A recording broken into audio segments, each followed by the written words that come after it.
Jason helped pass a $1.9 trillion tax scam that served as a massive giveaway to the ultra-rich at the expense of hardworking American families. The whole of this reckless law blows in our deficit, sets the stage for cuts to critical programs like Medicare and Social Security. Anybody wants to add anything to that before I go on to the next one? Well, maybe we'll talk about Which them are after you go through all of essential, them. Okay. and Yeah. other stuff is not. Just read the rest.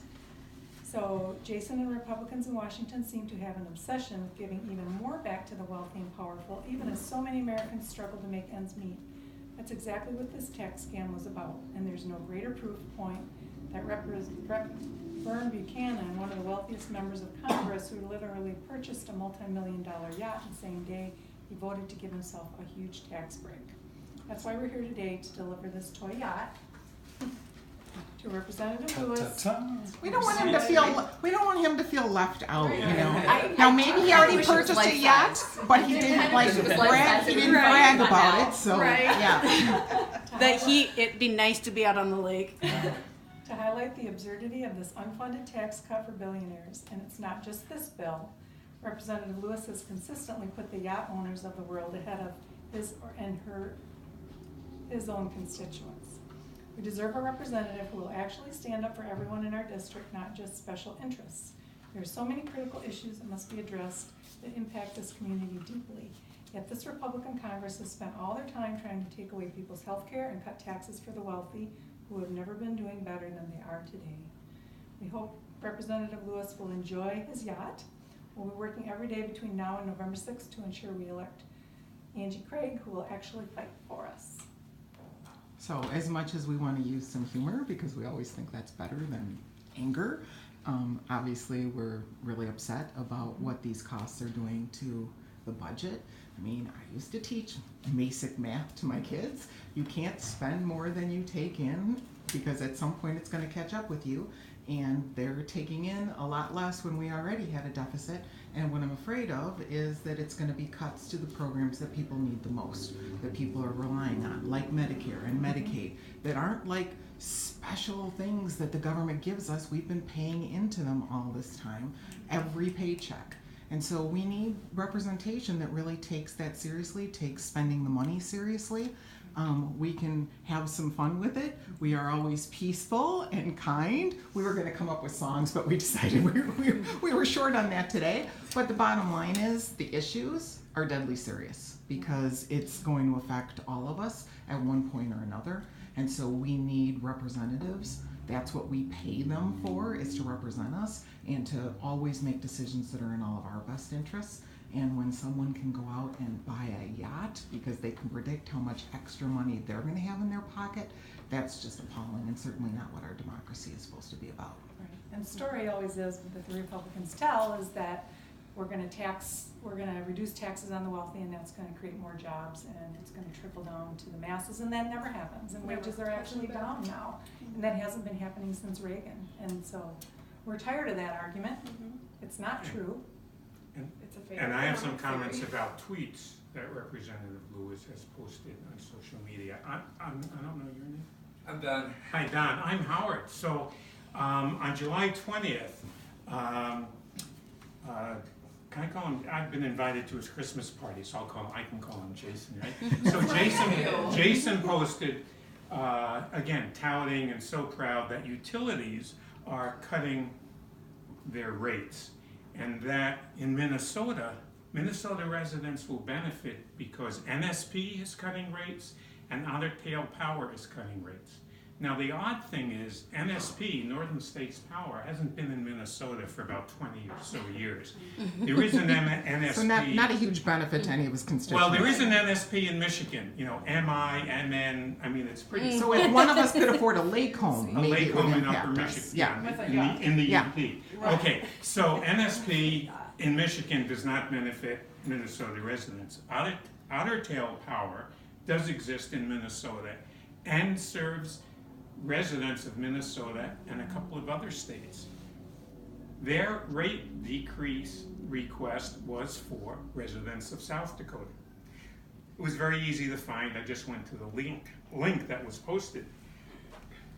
I then responded by saying this should be taken down. I sent an email to the office, and it's still up. I checked this morning. So that's July 20th. I was just gonna look that July up. 20th was a tweet. Was that from the campaign or the official? I think the official.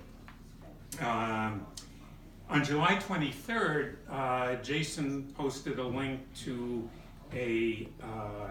some comments or an article by Dick Morris, touting that in spite of the tax cuts, federal income has increased. Now, isn't that great?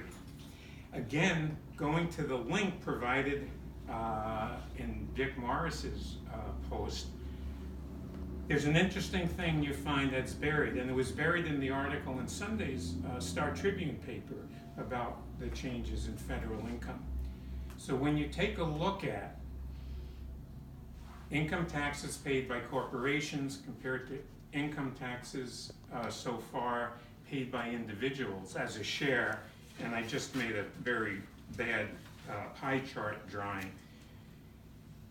the percentage of income tax paid derived from individuals is growing compared to the percentage of income tax paid by corporations. So just what flashed in my head was, oh, what happened to these are tax cuts for the middle class? But we're now paying a growing percentage of income taxes compared to corporations.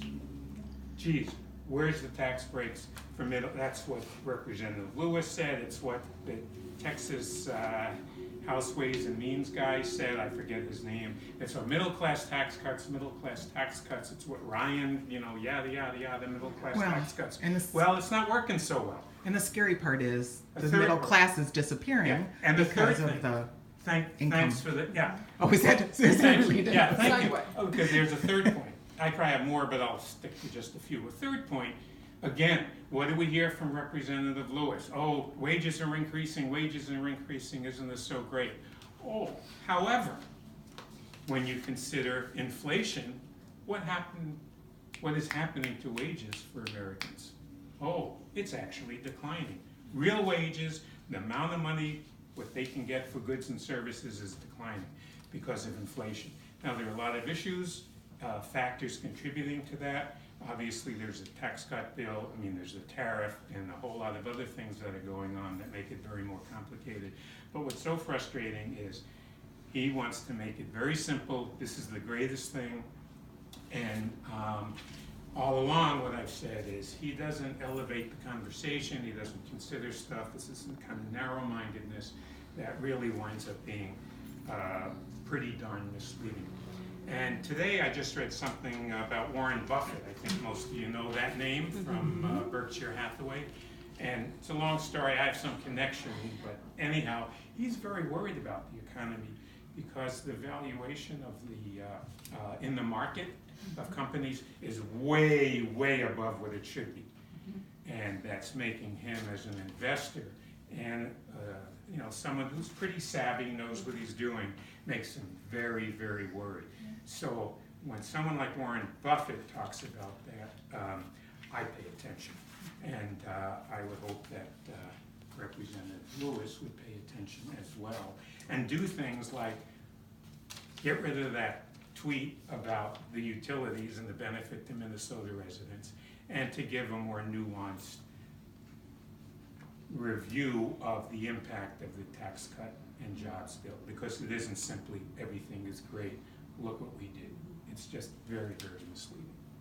Yeah, the reality is that the gap between the highest income people and the lowest, it keeps getting bigger and bigger. And the economy cannot thrive if only the top 1% or 10% can afford to buy goods and services. The The tariffs rest of us contribute to that, can't. Right. because the That's tariffs, they will cause consumer goods to raise in price, and that's not the rich who buy them. So that means that all of us here, we will pay more for a microwave, whatever.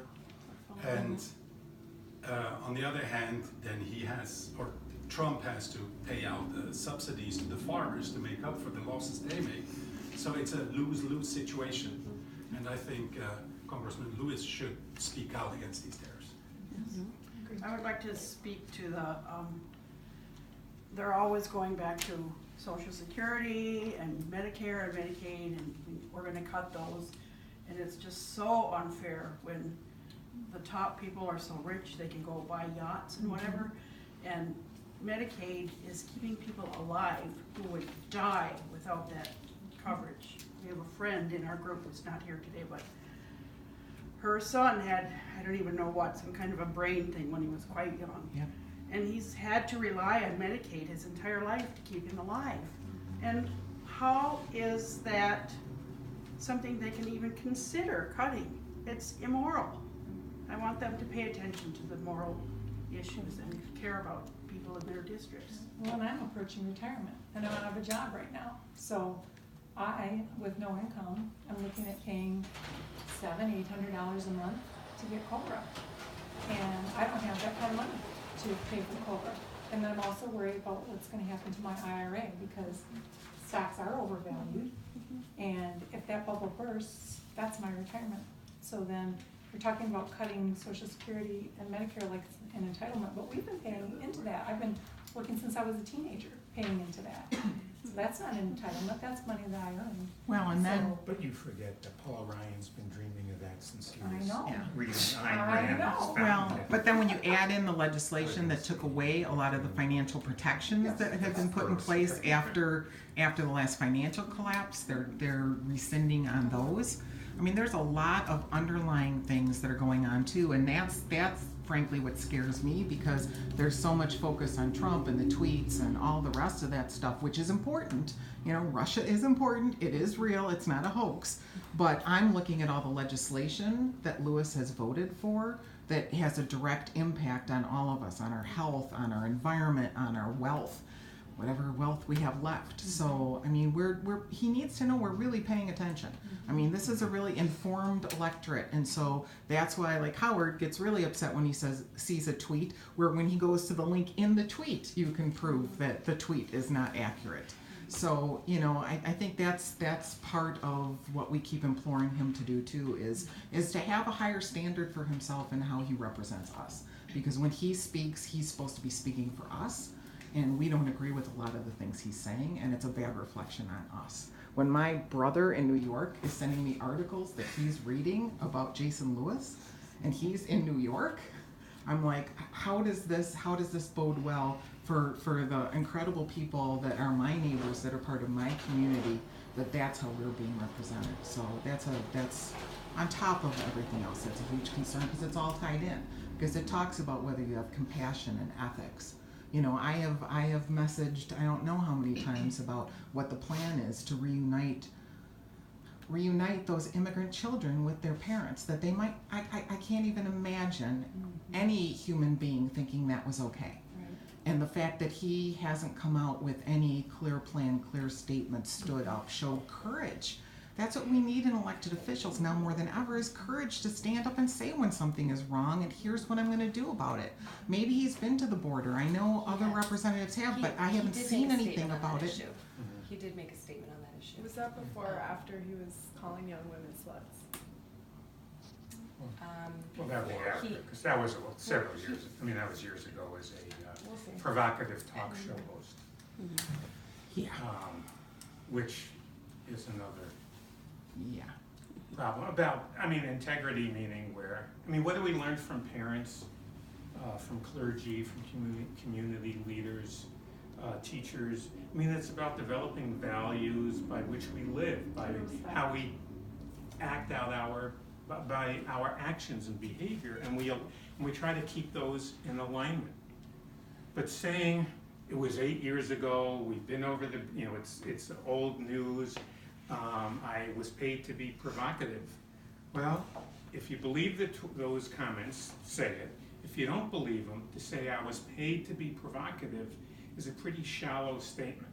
And doesn't represent, I think, the kinds of things that as I say, from teachers, parents, clergy, community leaders. Yeah, at no point has he retracted saying, Any I of don't that. actually believe those things, more and I'm importantly, sorry for his saying votes- them. Well, His the votes still justification, reflect the that. And his justification. votes still reflect it. Yeah, the justification, I was paid to be provocative. I don't know which is worse, the statements or saying, well, I was paid to be provocative, or as I noted in a letter last week, you know, should he have said, I was paid to say stupid, sexist, and racist stuff in order to increase ratings and advance my career? I mean, is that what he meant by I was paid to be provocative? So that's my, We at this office don't Yeah. deal with that, we're dealing with his congressional, yes, I know. you know, I mean, that's why we're here. I don't, I'm not going to make any comments about his radio show days, that's not why I'm here. Right. And we're not Right. expecting you to, but Right. you need to know this is the only place we can have our voice heard because we keep trying to find him. We've had how many town halls? We tried to get tickets to town halls. right. We Yeah, can't. some of you. We, Well, so anybody who you're registered and received a ticket had a seat. He had empty seats. The there. reason why there were, and I was at all three, ma'am. The So were reason we. why there were empty seats were because the people who had received tickets, some of them didn't show up. Some of them showed up late, so we were able to give them entry because they came in late. Anyone who had a ticket and showed up late was given entry. But we didn't feel that it would be right of us to give away someone's seat when they had registered and received a I've ticket, never not heard knowing of if a they were town going to hall come in in late. my life where you had to get a ticket to get in. I Yeah. just think that's wrong. That is something that a lot of congressional officers are doing across the nation. yes, Oh, and we don't On agree both with sides- them. We don't agree with On any both of sides that. of the aisle A lot of because of safety and Republicans. security issues. Just- Well, we've It's never not, we've never unfortunately, but we have never unfortunately, posed a yeah, threat other than because being the goofy. violence. That would be our And I've biggest heard threat. that the Right, way and that the I'm town- not talking about your group, but there are Yeah. other groups and other There- groups in other yeah. states that, But even the way the town hall was conducted, I've heard that it was mostly, people could make a comment, but he was mostly there to give his talking points. And that seems to be like, that's his Same. approach. I remember seeing on Facebook where he posted something to the effect that he was gonna have a town hall so that he could explain to people what his positions were. Well, a town hall, that's campaigning. A town hall is where a representative goes and There's an listens exchange. to what his constituents are thinking. well, and we And have and video of response. all three, and the I heard video that didn't does happen. show, it did happen. I mean, Howard, you might I disagree with do me, but disagree. I thought